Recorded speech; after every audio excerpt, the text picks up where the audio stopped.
fatturazione elettronica è una nuova gabella sulle imprese che fa più prendere paura per l'aspetto burocratico che per quello economico, ma che comunque sommando uno all'altro è un qualcosa in più che va a costare senza semplificare il nulla. Forse abbiamo raggiunto il massimo, è ora di ripensare come si può fare impresa in Italia. Non usa mezzi termini il presidente di Confcommercio Veneto nel definire l'obbligo della fattura elettronica entrato in vigore dal 1° gennaio e che evidenzia una procedura che andrebbe semplificata, ma soprattutto non è d'aiuto alle piccole e medie imprese.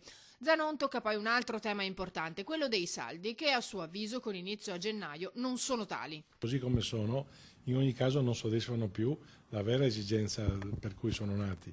Allora vanno bene fatti ora per il mondo che in qualche modo deve tentare di dare delle risposte a un Natale che di solito, proprio perché arrivando i saldi qualche giorno dopo, non è più importante come una volta. Dalle altre parti c'è anche la fortissima concorrenza di un mondo che utilizzando i social e utilizzando quelle che sono un po' i digitali che abbiamo in tasca tutti, oggi tutto l'anno ti offre possibilità, se non sono di saldi, di grandi sconti o di grandi proposte commerciali, insomma.